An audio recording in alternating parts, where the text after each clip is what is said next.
ఈరోజు జిల్లా కలెక్టర్ గారిని కలిసి మా పామరు నియోజకవర్గంలో ప్రజల అవసరాలు, అదేవిధంగా ఎన్నికల ముందు ఏదైతే ఈ కూటమి నాయకులు చెప్పిన వాగ్దానాలు ఉన్నాయో వాటిలన్నిటి గురించి, అదేవిధంగా పామరు నియోజకవర్గంలో జరిగేటటువంటి అక్రమాల గురించి ఈరోజు కలెక్టర్ గారికి విన్నవించడం జరిగింది. ఒక్కొక్కటిగా చూస్తే పామరు నియోజకవర్గంలో ఎన్నికల ముందు ప్రతి ఇంటికి తిరిగి 3 సెంట్లు స్థలం ఇస్తానని చెప్పారు.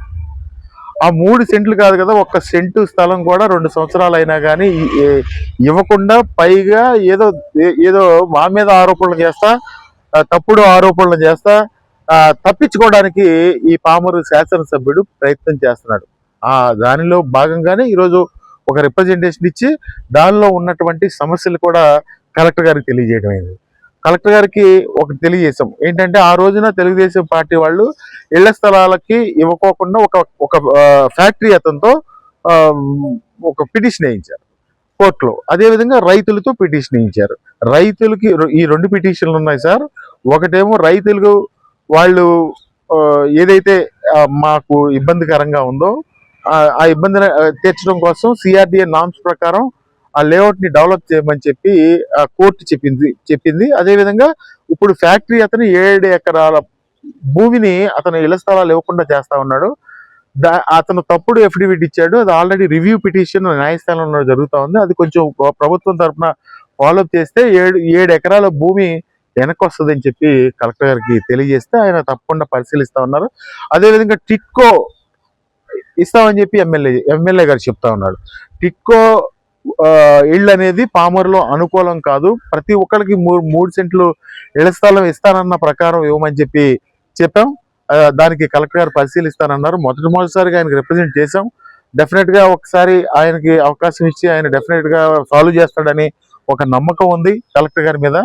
ఒకవేళ చేయకపోతే మాత్రం మేము ప్రజా పోరాటానికి సిద్ధం అని చెప్పి ఈ సందర్భంగా తెలియజేస్తా ఉన్నాం. ఇస్తున్నారు ఇరిగేషన్ బండ్స్ తో వేస్తా ఉన్నారు.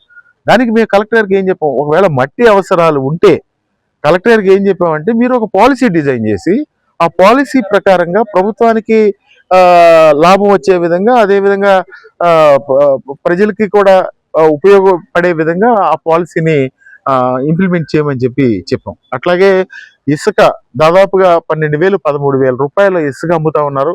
అంటే 500-600 లారీలు ప్రతిరోజు వెళ్తా ఉన్నాయి.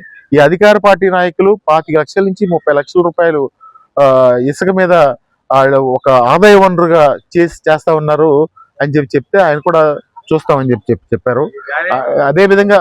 అదేవిధంగా రేషన్ విషయంలో పామర్లోనే మొన్న ఒక ఆయన మీద పీడీ యాక్ట్ పెట్టారు. అట్లాగే ఆ రేషన్ ని కంట్రోల్ చేయమని, రేషన్ అక్రమంగా అమ్ముకునే విధానాన్ని కంట్రోల్ చేయమని చెప్పాం. అదేవిధంగా మీ ద్వారా నేను తెలియజేసేది, వీటిలన్నిటికీ కారణం ఏంటంటే మా పామరు శాసనసభ్యుడు. ఈ పామరు శాసనసభ్యుడు అన్ని అబద్ధాలు ఆడతాడు. పామరు శాసనసభ్యుడు ఇళ్ల స్థలాలు ఇస్తామని చెప్పి మభ్యపెట్టి 4 రోజుల్లో ఇస్తానని చెప్పి ప్రజలు నమ్మించాడు. ఈ రోజు రకరకాల కారణాలు చెప్తున్నాడు. ఆయన రకరకాల కారణాలు చెప్పి తప్పించుకోవాలని ప్రయత్నం చేస్తా ఉన్నాడు.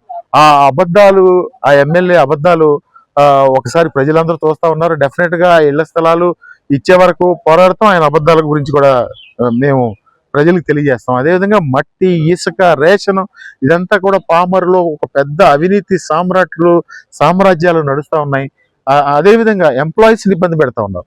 ఎంప్లాయీస్ని ఇబ్బంది పెట్టడం అంటే రెవెన్యూ పీపుల్ ఏం చెప్తారు, రెవెన్యూ వాళ్ళందరూ లంచాలు తీసుకుంటా ఉన్నారని చెప్తా ఉన్నారు. లంచాలు తీసుకుంటున్నారంటే, లేకపోతే ఏదన్నా ఏదన్నా తప్పు చేశారంటే దానికి కారణం ఎమ్మెల్యే అని చెప్పి మనం చేస్తా ఉన్నాం. ఎందుకంటే ఎమ్మెల్యే ఒత్తిడి పెట్టి పోస్టింగ్లకి డబ్బులు తీసుకుంటాడు.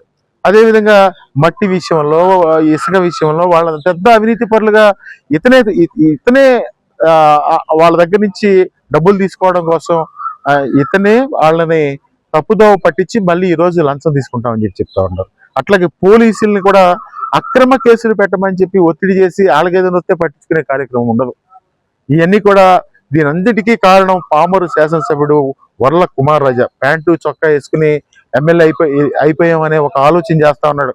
కానీ ప్రజలకి నువ్వు ఇచ్చిన మాటల విషయంలో నిన్ను నుంచోబెట్టి ఏం చేస్తారో ఒక్కసారి కాలం గడిచే కొద్దీ ప్రజలే సమాధానం చెప్తారని మనం చేస్తాం.